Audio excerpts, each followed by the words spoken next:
Je suis Sylvain Gasté, architecte au sein de l'agence Alter-Smith. On est 3 associés. Romain Rousseau et Franck Biron sont les 2 autres associés.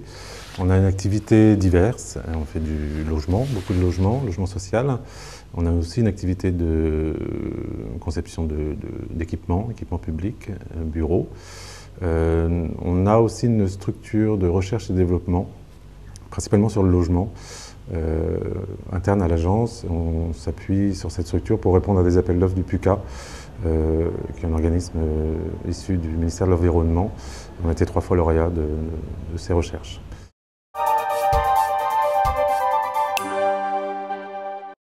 On a décidé très rapidement, comme vous le voyez, de travailler sur une maison très simple, la plus simple possible, donc en rez-de-chaussée, avec le principal objectif en termes de développement durable, hormis les questions énergétiques et très techniques, de travailler sur un confort maximal de la maison, c'est-à-dire d'offrir pour chaque pièce, ou le plus de pièces possible, un accès direct sur l'extérieur, d'où le parti pris de travailler en rez-de-chaussée. Donc ça veut dire que chaque élément de cette maison, chaque pièce à vivre, hormis la salle de bain, donne sur l'extérieur.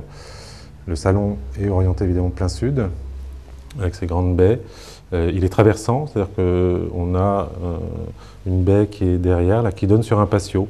Et c'est ce patio qui permet l'ouverture de chaque pièce, les 3 chambres, sur l'extérieur. Ça veut dire que la maison, même si elle est petite, si on est contraint sur un programme de logement social, ce qui était le cahier des charges, offre un maximum d'ouverture et de possibilités d'extension de la maison vers l'extérieur, via le jardin sud, via le patio situé à l'ouest ou à l'est, suivant l'orientation de la maison.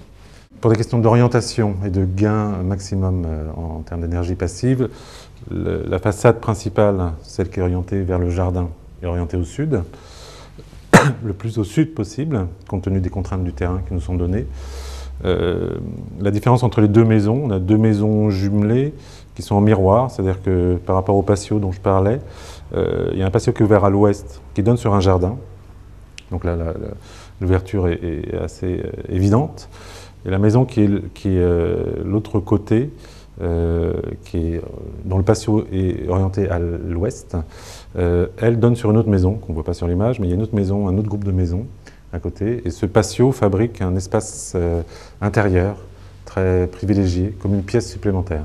Ça veut dire qu'on peut sortir de sa maison, de sa chambre, de son salon, vers une pièce supplémentaire qui est un endroit très intime. C'était aussi notre souhait de travailler sur l'intimité maximale dans la maison et en dehors de la maison. Les avantages pour nous de travailler sur ce projet, c'est de se confronter, et on le fait régulièrement, aux contraintes du logement social, puisque les logements vont être vendus à un bailleur social. Donc on a suivi strictement le cahier des charges aussi bien technique que financier. Donc c'est une expérience de plus pour nous de se confronter à ces contraintes-là. C'est aussi dans la forme juridique qui est proposée là, dans laquelle on a travaillé, c'est-à-dire en conception-réalisation, de travailler en direct avec une entreprise qui va fabriquer, qui est mandataire du groupement.